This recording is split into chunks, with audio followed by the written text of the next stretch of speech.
प्राचीन समय की बात है। एक राज्य में एक राजा राज करता था। उसका राज्य खुशहाल था। धन धान्य की कोई कमी नहीं थी। राजा और प्रजा खुशी खुशी अपना जीवन व्यापन कर रहे थे।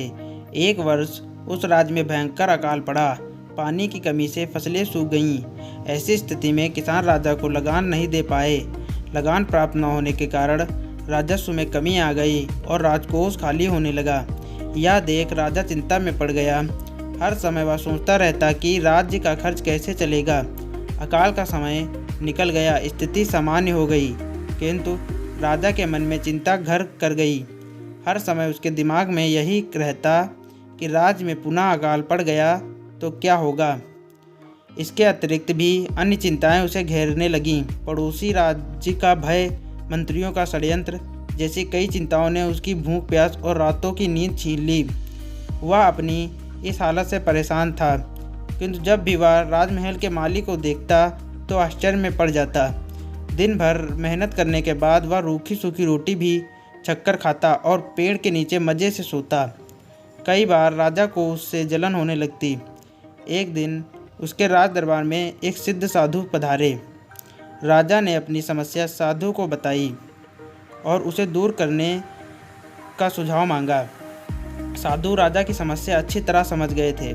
वे बोले, राजन, तुम्हारी चिंता की जड़ राजपाट है। अपना राजपाट पुत्र को देकर चिंता मुक्त हो जाओ। इस पर राजा बोला, गुरुवर, मेरा पुत्र मात्र 5 वर्ष का है।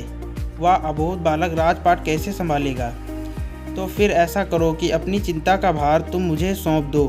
साधु बोले। राजा तैयार हो गया और उसने अपना राजपाट साधु को सौंप दिया। इसके बाद साधु ने पूछा, अब तुम क्या करोगे? राजा बोला, सोचता हूँ कि अब कोई व्यवसाय कर लूँ, लेकिन उसके लिए धन की व्यवस्था कैसे करोगे? अब तो राजपाट मेरा है, राजकोष के धन पर भी मेरा अधिकार है, तो मैं कोई नौकरी कर लूँगा। राजा ने उत्तर दिया, यह ठीक है, लेकिन यदि तुम्हें नौकरी ही करनी है तो कहीं और जाने की आवश्यकता नहीं, यही नौकरी कर लो। मैं तो साधु हूँ, मैं अपनी कुटिया में ही रहूँगा। राजमहल में रहकर मेरी ओर से तुम ये राजपाट संभालना। राजा ने साधु की बात मान ली और साधु की नौकरी करते हुए राजपाट संभालने लगा। साधु अपनी कुटिया में चले गए। कुछ दिन बाद साधु पुनः राजमहल आए और राजा से भेंट कर पूछा, कहो राजन, अब तुम्हें भूख लगती है या नहीं, और तुम्हारी नींद का क्या हाल है? गुरुवर, अब तो मैं खूब खाता हूँ और गहरी नींद सोता हूँ। पहले भी मैं राजपाट का कार्य करता था, अब भी करता हूँ, फिर ये परिवर्तन कैसे? ये मेरी समझ के बाहर है। राजा ने अपनी स्थिति बताते हुए प्रश्न भी पूछा।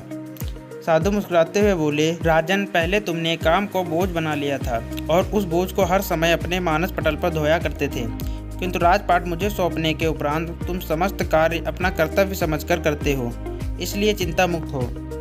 इस कहानी से हमें यह शिक्षा मिलती है कि जीवन में जो भी कार्य करें अपना कर्तव्य समझकर करें, ना कि बोझ समझकर। यही चिंता से दूर रहने का तरीका है।